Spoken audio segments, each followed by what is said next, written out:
Salam Planter Indonesia. Assalamualaikum warahmatullahi wabarakatuh. Di sore hari yang berbahagia ini, setelah pulang dari kantor, izinkan Brondol Pak Pen menjawab pertanyaan dari sahabat Brondol Pak Pen. Terus sisa dari jangkos itu kan hanya menjadi sampah kan? Kira-kira ada manfaat positifnya enggak? Jadi banyak orang berpikir bahwa di zaman dulu yang namanya byproduct atau limbah dari pabrik kelapa sawit itu adalah sampah.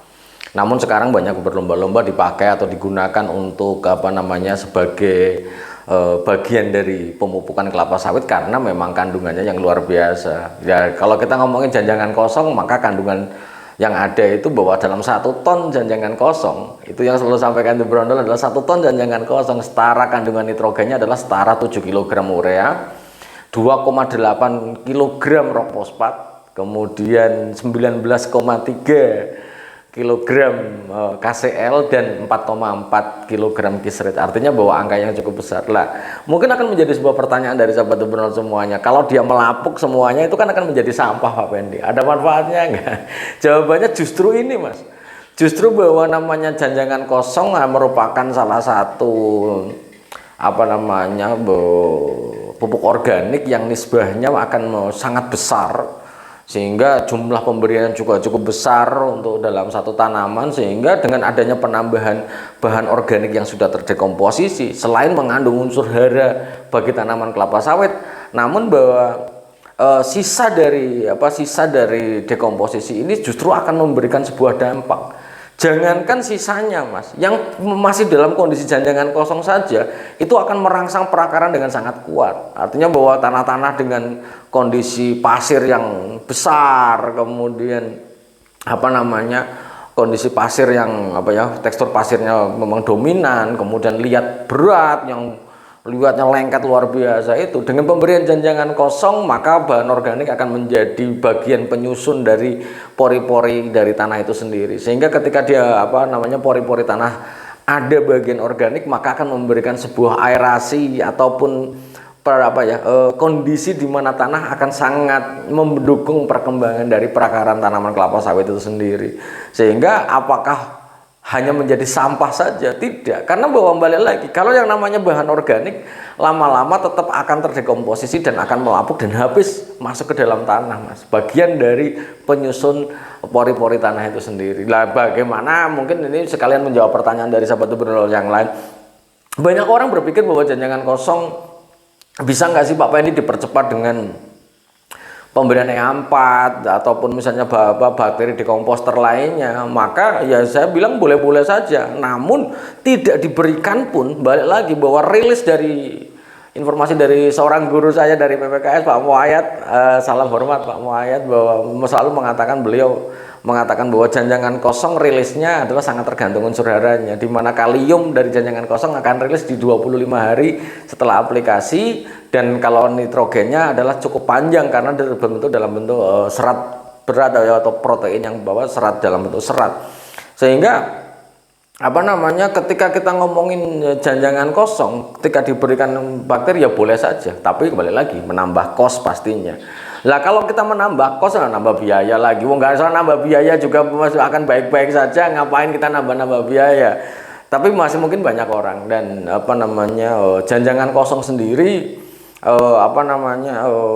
tidak perlu didekomposisi lagi, namun sudah terdekomposisi sudah sangat luar biasa baik. Kemudian yang selanjutnya ini pertanyaan tentang janjangan kosong, mumpung menjawab pertanyaan ini.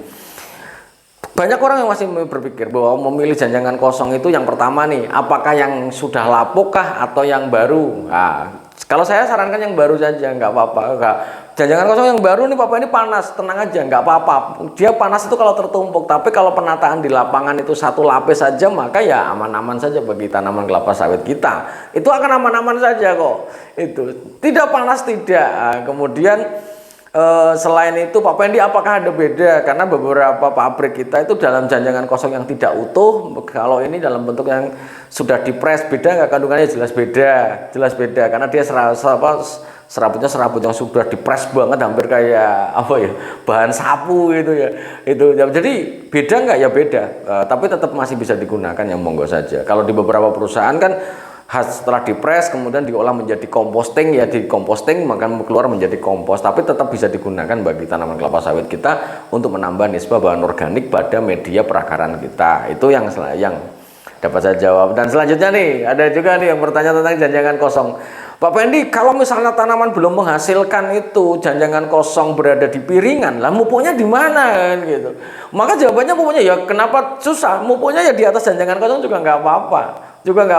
Sehingga pemberian janjangan kosong pada tanaman kelapa sawit itu sendiri selain pada tanaman yang belum menghasilkan, selain untuk memberikan unsur hara, menambah kelembaban tanah, tapi juga bahwa pemberian janjangan kosong akan menekan gulma. Lah kadang-kadang bingung menaburkan di atas janjangan kosong itu boleh nggak? Ya boleh saja, tapi balik lagi sahabat berondol, untuk tanaman yang belum menghasilkan, urea dan KCL berada pada lokasi piringan yang sama, artinya bahwa 30 cm dari pohonnya disebar mengeliling. Tapi kalau rock fosfat sama dolomit diusahakan relatif lebih luar, misalnya bisa 50 sampai 60 cm dari pohonnya, jadi relatif lebih lebar dibandingkan untuk urea dan KCL. Sekali lagi, urea dan KCL boleh satu lokasi ditebarkan, tapi kalau kalau rock fosfat sama dolomit relatif lebih luar, karena banyak keuntungannya. Yang pertama, akan mengaktifasi akar karena bahwa terjadinya kenaikan pH yang signifikan dengan adanya dolomit. Sekali lagi, ini kemarin ada yang protes tuh, Pak Pandi, dolomit kok signifikan? Benar, daripada nggak dikasih Mas. Artinya bahwa dolomit ada kadar CaO-nya tetap ada, walaupun tidak sekuat dari kapur atau kalsit ataupun kalsium karbonat, tapi tetap ada CaO-nya, tetap akan menaikkan pH tanah yang nanti akan menambah perakaran. Dan ingat satu lagi sahabat berondol semuanya, bahwa dolomit dan rock fosfat adalah bagian dari pembenah tanah itu sendiri. Maka ya diberikan tambah luar, tambah akan lebih baik. Dan yang terakhir ini tentang janjangan kosong.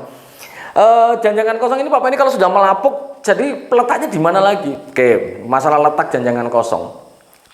Janjangan kosong kalau di TBM maka diletakkan di piringan. Kalau yang sudah panen itu biasanya diletakkan di antara dua tanaman. Misalnya ini barisan tanaman kita nih, ini tanaman, barisan tanaman sana kan. Maka di antara ini tanaman, maka di antara barisan tanaman ini diletakkan dengan ditumpuk ditata satu lapis segi 4, itu akan jauh lebih baik. Kemudian kalau di TBM berarti di piringan lah. Peletakannya di mana Pak Pendi setelah dia melapuk? Maka setelah melapuk janjangan kosong itu sendiri, maka bisa rotasinya 1 kali setahun saja. Lah setelah melapuk sekitar 8-9 bulan, ya maka dalam nanti di 1 tahun ke depan maka bisa ditumpukan ke situnya. Dan masih banyak berpikir bahwa janjangan kosong itu tidak wow. Kalau menurut saya justru pupuk organik yang top markotop itu ya memang janjangan kosong. Selain unsur haranya besar, kemudian nisbah bahan organiknya itu besar, dan yang paling pasti adalah kondisi kelembaban yang tercipta juga cukup lumayan mantap sehingga merangsang perakarannya. Namun ada beberapa hal yang harus dipastikan di dalam aplikasi janjangan kosong adalah tidak direkomendasikan pada lahan-lahan yang basah, lahan-lahan yang terpengaruh pasang surut, yang air pasang bisa masuk ke lahan kita, atau daerah gambut yang kondisinya sering tergenang. Ini sangat tidak direkomendasikan, karena bahwa dengan diberikan dengan kondisi air yang relatif besar atau banyak atau lahannya basah, maka dekomposisi berjalan relatif lebih lambat karena yang bekerja adalah bakteri anaerob, sehingga tidak direkomendasikan. Nah, itu yang dapat saya jawab berkaitan dengan aplikasi janjangan kosong. Dan selain janjangan kosong ini sendiri, by product yang sekarang gencarnya, tadi juga ada pertanyaan di lewat WA kepada dari sahabat berondol, Pak Pendi, kalau limbah cair pabrik itu di kolam bisa diaplikasikan, sangat subur sekali. Yang namanya effluent atau limbah cair pabrik itu adalah biasanya di pabrik sudah di treatment di beberapa kolam dengan menggunakan sistem bakteri, ya, yang di kolam terakhirnya dengan BOD yang sudah bisa dialirkan, maka bisa diaplikasikan menjadi pupuk organik. Karena volumenya besar sekali. Satu pabrik 500 ton per hari saja ngolah, maka limbah cairnya adalah 250 ton, karena total limbahnya adalah 50%. Semoga bermanfaat bagi saya, Anda, dan semuanya, dan semoga Allah memberikan kebahagiaan tanpa syarat bagi kita semuanya, dan semua Kita sehat-sehat selalu dan salam planter Indonesia. Assalamualaikum warahmatullahi wabarakatuh.